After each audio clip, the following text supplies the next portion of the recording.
Good morning बच्चों। आज मैं आपके सामने माखनलाल चतुर्वेदी की कविता कैदी और कोकिला लेकर प्रस्तुत हूँ। बच्चों, इस कविता को मैंने 5 भागों में बांटा है। प्रथम अनुच्छेद की पहली पंक्ति और अंतिम पंक्ति देख लें। इससे आपको अर्थ समझने में और उसका प्रश्नोत्तर करने में आसानी होगी।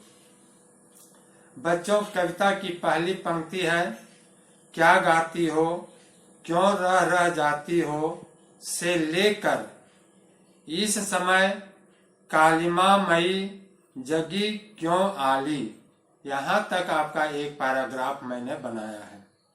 बच्चों, इस पैराग्राफ के अंतर्गत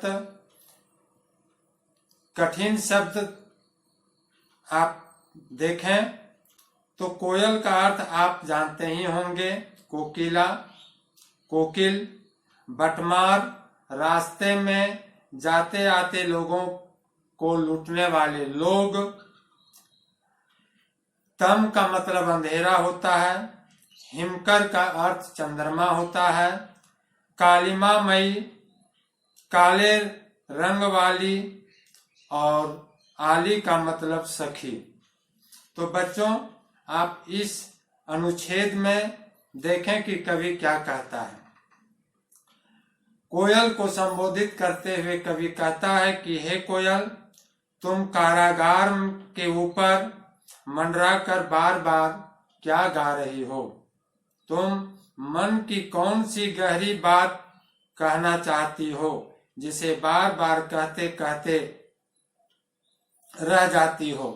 तुम मेरे लिए क्या प्रेरणा लाई हो, तुम मुझे क्या संदेशा देना चाहती हो, किस प्रकार के भाव मेरे मन में भरना चाहती हो, तुम यह प्रेरणा का संदेश किस स्रोत से लाई हो।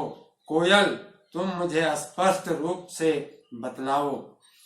कवि पुनः कहता है, मैं यहाँ कारागार की ऊंची और अंधेरी दीवार के घेरे में बंधा हूँ। यहाँ डाकू, चोर, राहजन आदि दुष्प्रवृत्तियों वाले लोगों का भी निवास है।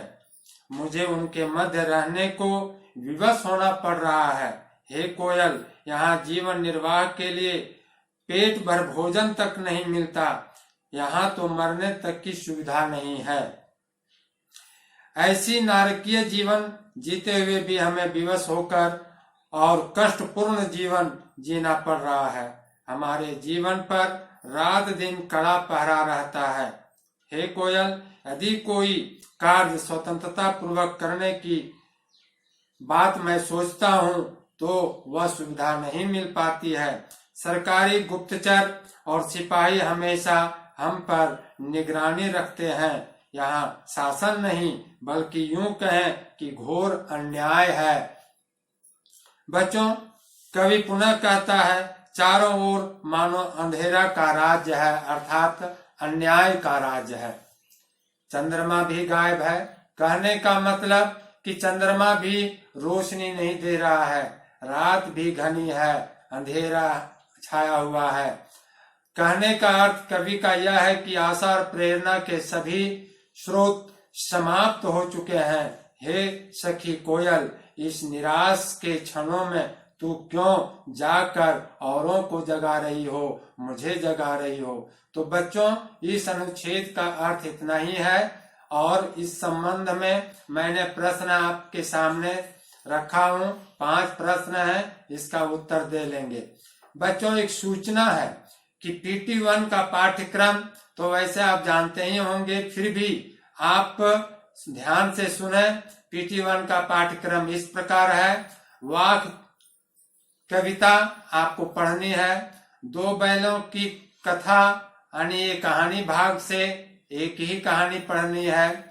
और तीसरा अलंकार और उसके भेद तथा उदाहरण आपको याद रखने हैं। तो बच्चों, ये PT1 का पाठ्यक्रम है। इतना मैं बार बार दोहरा रहा हूं, इसे ध्यान से सुनेंगे।